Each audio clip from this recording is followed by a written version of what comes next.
Today on Studio G, reporter Christina Davies informed us about weight loss supplements. Donald Woods tells us about some Halloween festivities here on campus. And Shelly Sabito will sit down with Angel Escamilla from Jump From Joy and Beach Bash to talk about the UNLV involvement. All this and more coming up on Studio G.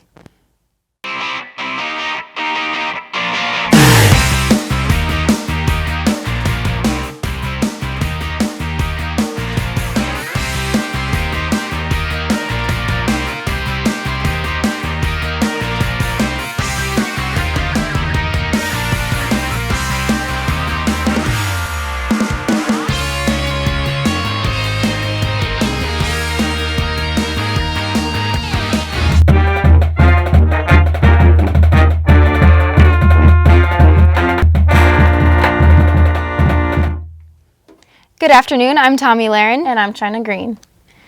Today marks the one-year anniversary of Superstorm Sandy, where 117 people lost their lives and hundreds of thousands of homes and businesses were damaged. This storm is reported as the second costliest storm in America's history following Hurricane Katrina. After a year of rebuilding, several New Yorker subway stops are still closed and under major renovations. In New Jersey, the Seaside Heights historic boardwalk was completely demolished by the storm. They managed to reopen more than 6 months ago to a slow return of tourists and locals. From off the coastline all the way to the Great Lakes. The devastation of Sandy is still visible today, but because of the hard work of the community, the impact is now less damaging.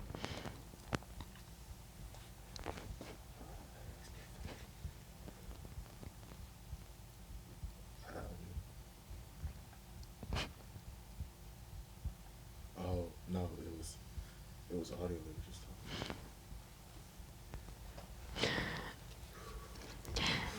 Many people have invested a great amount of money for weight loss supplements, making it a multi-billion-dollar industry. Reporter Christina Davies talked with UNLV students and a registered dietitian about the actual effects of weight loss supplements. Never an easy task, and some people think a quick fix to this problem are weight loss supplements. I'm not a fan of fad diets because usually they're pretty restrictive. They'll only work for a certain amount of time. I started taking diet pills because I felt like I needed to get a little bit healthier, and I thought they would be a good alternative to exercising and to lose weight faster.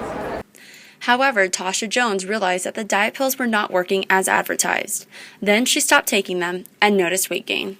Registered dietitian Laura Harris talks about the HCG diet's low-calorie intake and the effects it has on your body. I am not a fan of the HCG diet. It's a very low calorie, about 500 calories a day, and then you do either shots or drops of the HCG hormone. It's a very restrictive diet. People cannot stay on it for long term, and usually the people I've met have gained back whatever weight they've lost on the diet and then again feel badly about themselves like they failed versus the diet being unrealistic. While dietitians say that these diets are unrealistic, people still try diets such as HCG to lose weight.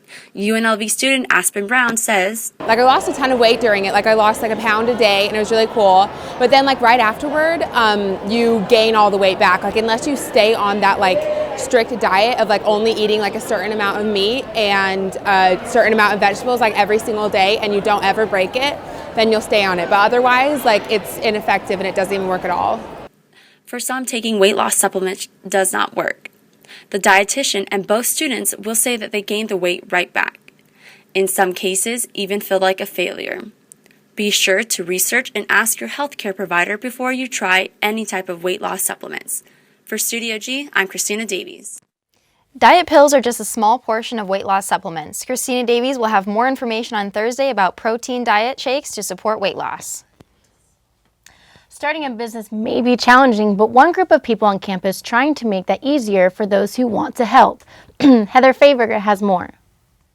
The UNLV Business Startup Center opened in April, but made the student union its home in August of this year. Director Justin McVeigh says that they have been making their presence known. We spent a lot of that early time getting people to know what we were doing here, who we were, and how we were here to help. Since then, it's been overwhelming, the response. We can really see that there's a need here for students who want to start a business to get that kind of business advice, counseling, and expertise. McVeigh says that goals for the Startup Center include creating jobs, helping businesses get money and guiding them in their early stages. I feel like if we can help startups become successful in overcoming common hurdles that they do really early, then as they become a traditional small business, there's a likelihood of more of them succeeding as well. Students feel like the Startup Center is a helpful resource in opening up a future business. I think as we use this facility a lot more, we begin to ask more questions and learn more about what they have to offer. So we're actually putting together a business plan in the next few months, and we're going to actually have them as well look it over to give us feedback and ideas. At the end of November, the Startup Center will be hosting Startup Weekend, which gives participants the opportunity to start their companies. In 54 hours, you go from an idea to a company. And when you finish on Sunday, you leave with a company. McVeigh hopes that students and the public take advantage of the center. If you go into a classroom, hopefully, and ask how many people know that there's a Startup Center now and hands go up, that's great for us. For Studio G, I'm Heather Fairberger. The Startup Center is free and open to students and the public, with the headquarters located on the first floor of the Student Union, across from the food court.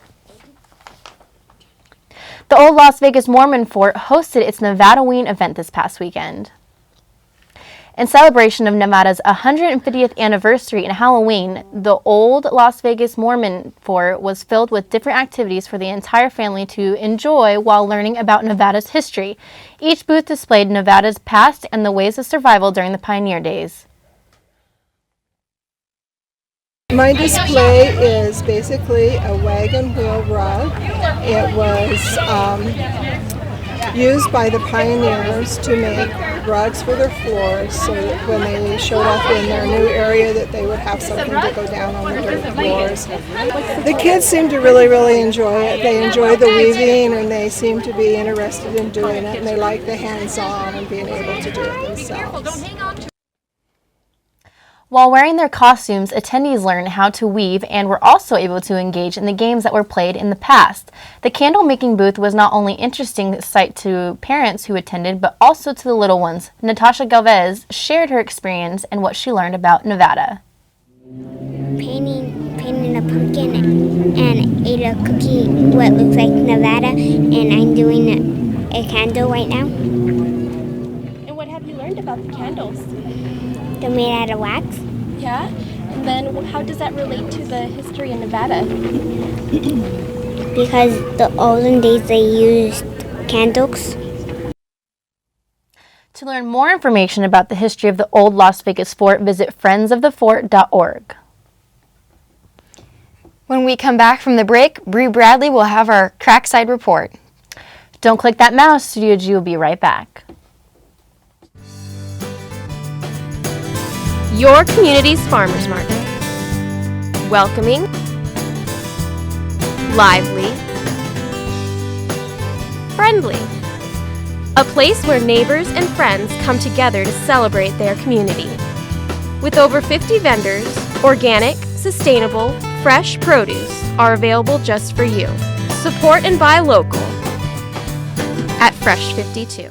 My name is James Grant. King Louie here. This is Jennifer. Crystal May McGuerza. I'm Savannah. Zoe here. This is your boy Miles Lowe. Christian FGY. Kaylin Hype. And I'm Jay Luna. My Mind's Music. Gonzo Radio. Combox Radio. Join us for Happy Hour. The Miles Lowe Midweek Show. Ill Vibe Theory. On KUNV. KUNV. KUNV. KUNV HD2. 91.5 The Rebel. Broadcast on Revcast.com. With gun violence in schools becoming more common, UNLV police are taking precautionary measures to ensure campus safety.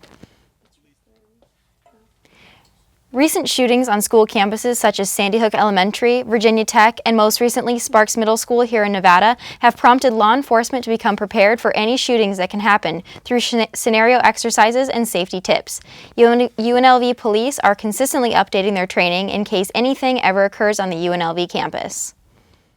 Within the department, we're always changing and updating our training in how to handle and respond to school shootings, to keep abreast of the latest developments, latest techniques, and stuff like that.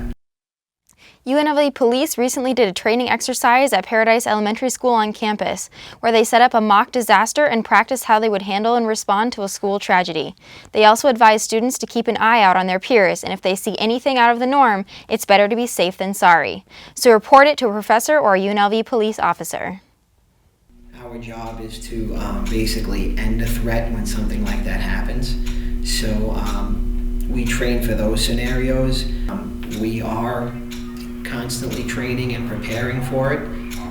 So when that day comes, we'll be able to handle things.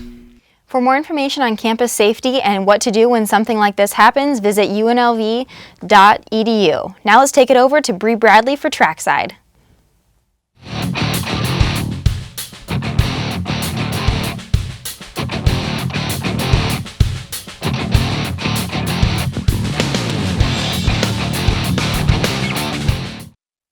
Good afternoon, race fans, and thanks for tuning into this week's segment of Trackside. NHRA visited Las Vegas this weekend for the 2013 Toyota Nationals. It was a year full of points battles in the funny car class between 15-time champion John Force and veteran driver Matt Hagan. Just before reaching the finals, Force took over the championship points lead and came to Vegas looking to avenge his title, and he did just that. John Force's victory at the NHRA Nationals was undoubtedly rewarding because not only did it give him his 4th win of the year and his 138th win of his career, it also allowed him to secure his 16th NHRA Mellow Yellow Drag Racing Series World Championship. Surprisingly enough, Force defeated his daughter Courtney in a great 4.06 to 4.08 final round. Racing obviously runs in that family's blood. While NASCAR fans are seeing that age-old saying of it ain't over till it's over couldn't be more fitting for this year's Sprint Cup chase, this past weekend's race at Martinsville shook up the point standings when this year's lucky dog, Jeff Gordon, won. Gordon made this chase at the 13th driver of order by NASCAR chairman Brian France after the race manipulation shenanigans at Richmond. With a big finish in Texas, this 4-time champ could make a chase a 3-way nail-biter over the final 2 races at Phoenix and Homestead, Miami. Matt Kenseth is still leading the points once again in a straight-across tie with second place Jimmy Johnson. And looking forward to future events, Snore, that Southern Nevada off-road enthusiast, there's no snoring in racing. They're gearing up for their 44th annual Snore 250 race this weekend in memory of John Calvin. This race will take place in Jean, Nevada, just 15 miles south of Las Vegas. The Snore 250 is the oldest off-road race in the United States, starting in 1970. This race originally started at the corner of Rainbow and Tropicana, what is now the Spanish Trails Country Club. Many of the great racers of the past and present have competed in the Snore 250, including Mickey Thompson and Robbie Gordon. I'll be updating you on the results of that race next time here on Trackside. When we come back from the break, Katie McLean will have your afternoon forecast. Don't go anywhere. I think what a lot of people don't realize, we provide 1,300 hot meals a day through 3 of our kitchens. We have about 650 people sleeping in beds provided by the Salvation Army every night. We have 127,000 of people that we touch every year. It's huge, and people have no idea that we do more than have thrift stores and ring bells at Christmas. Promotes personal and professional development through competitive events, community involvement, and leadership development. I joined DECA because I wanted to get out of my comfort zone. So I got to meet people, network, and definitely work on my public speaking. To join DECA, it's a very simple process. You have to pay a $25 membership fee. You can either come to our next meeting, our website, which is unlvdeca.co.vu. We're open to all majors who are interested in business, finance, or hospitality-related fields.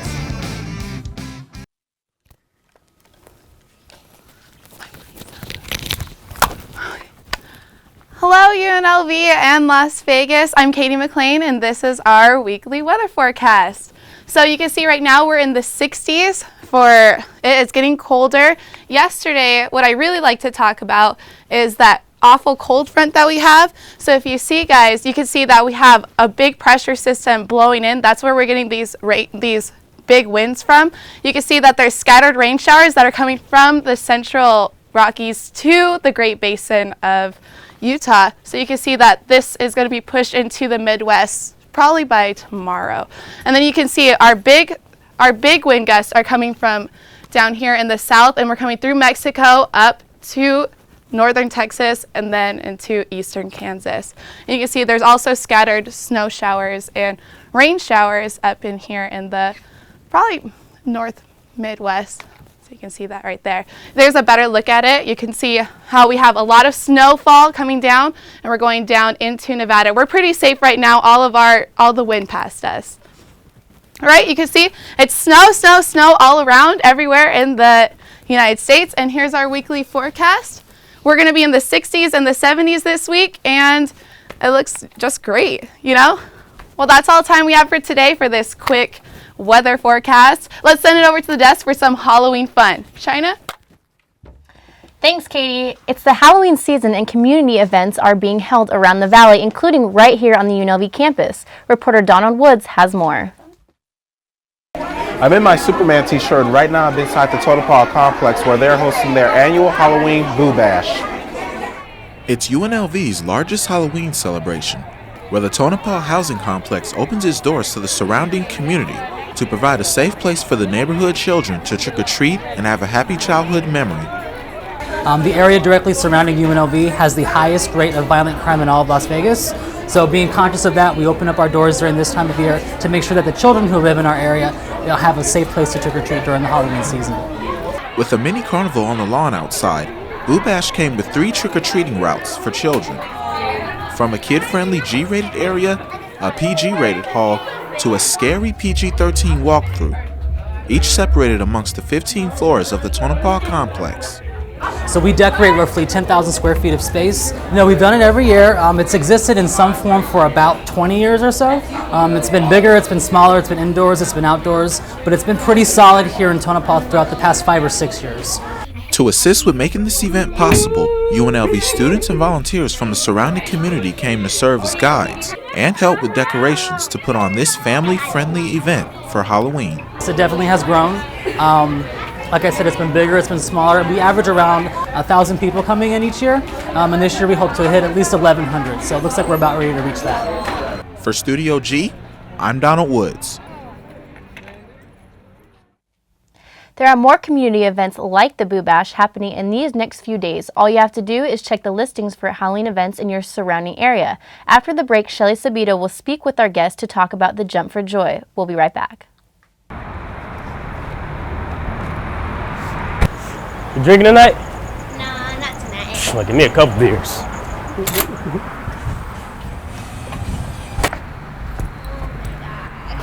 You want some? No, stop. Come on, just take a drink. No. It's just a drink. I have to drive us home. Can you even walk in a straight line? Yes, want me to show you? Oh, yeah, you're good. Man, what are you talking about? I got this. Just give me the keys, please. I ain't drunk, though. This is your house too. Located on the campus of UNLV on Brussels Street sits Housel House, the Center for Social Justice. A place where everyone can participate, explore cultural identity, share different experiences, and learn leadership skills. No judgments. You are accepted, you are important, and you are welcomed. Stand up, Speak out, and change the world.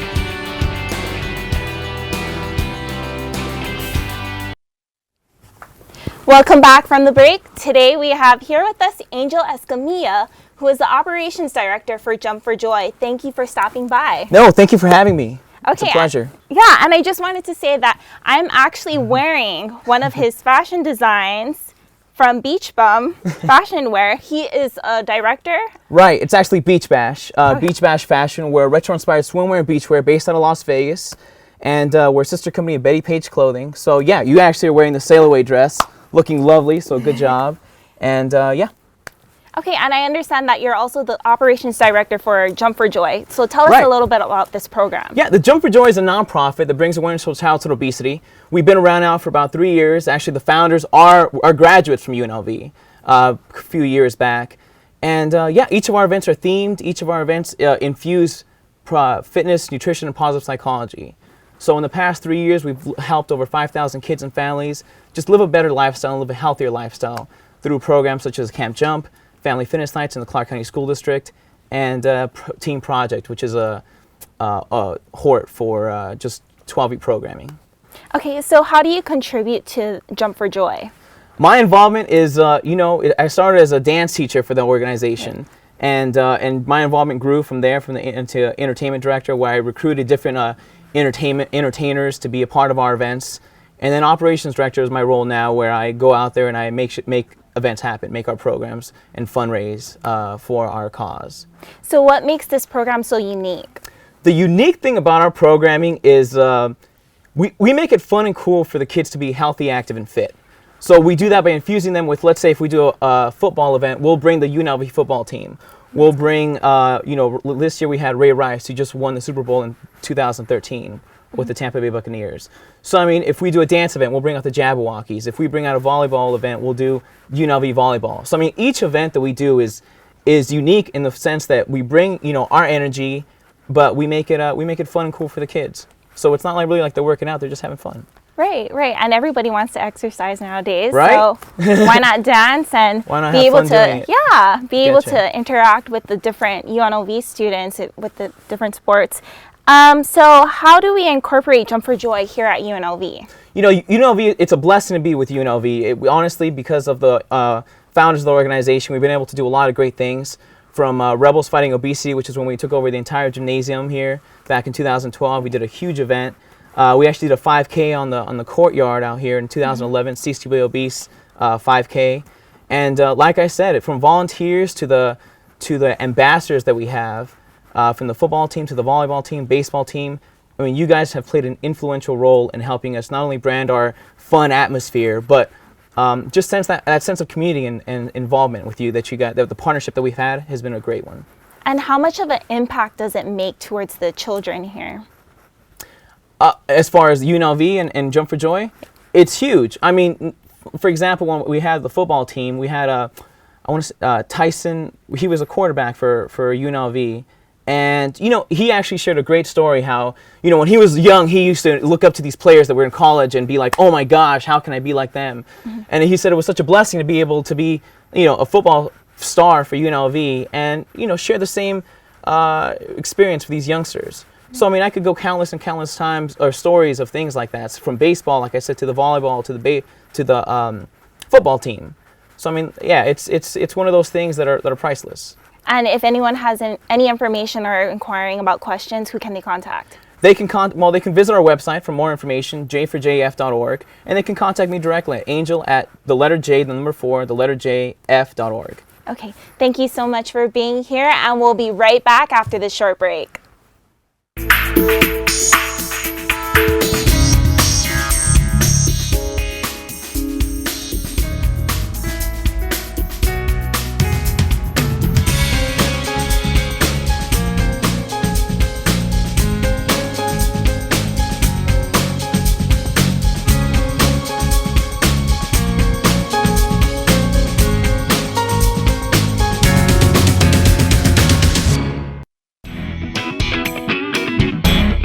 of Engineering, located on the northwest side of campus, offers a wide variety of classes and activities.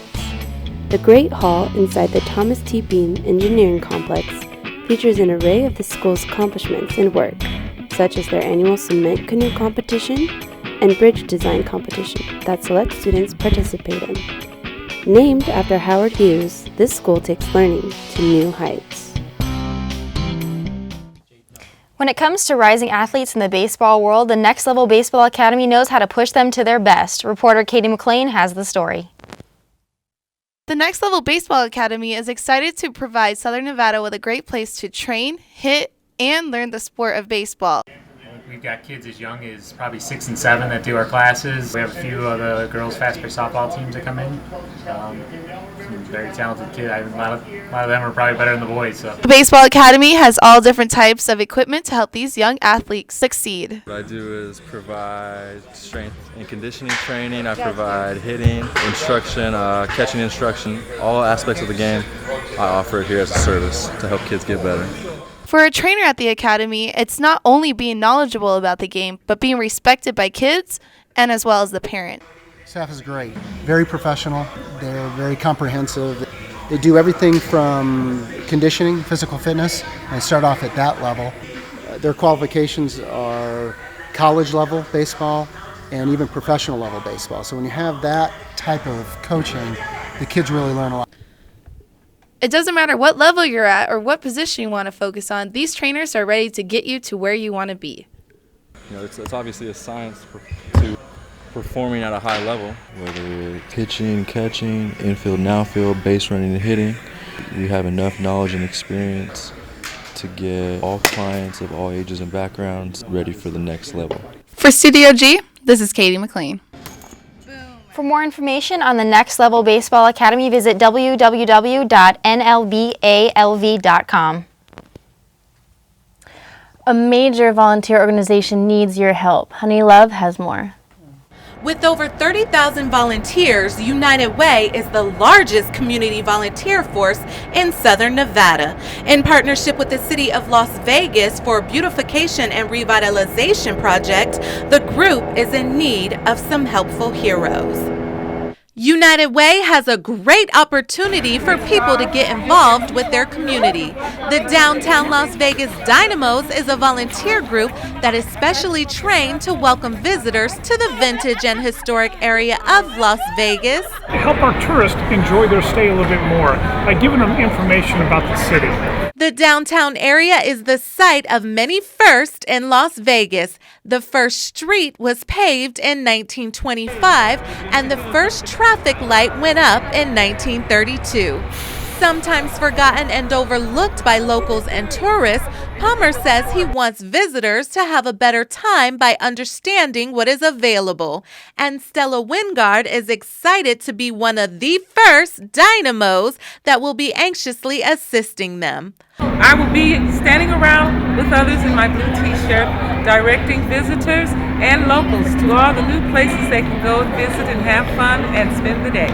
United Way allows her the opportunity to use her skills as a people person, so devoting her time to the organization was a no-brainer. United Way is well known all around the country, and I know United Way is a big contributor to the society. And I know that if I work with United Way, I'll meet some wonderful people and do some wonderful things that'll make a difference in others' lives as well as mine. Along with helping to revitalize the downtown area were 400 volunteers that gathered to help bring the beauty back to the area that started it all. The beautification projects are going to do 2 or 3 a year of large size. This is our largest and largest ever. United Way has one ultimate goal: to build a better community by letting everybody achieve the best that they can. And they are doing it one fire hydrant at a time. Honey Love, Studio G. If you'd like to make an impact in your community, visit uwsn.org. That's all the news we have for you on this edition of Studio G. I'm Tommy Laren. And I'm China Green. Have a great Tuesday, Las Vegas.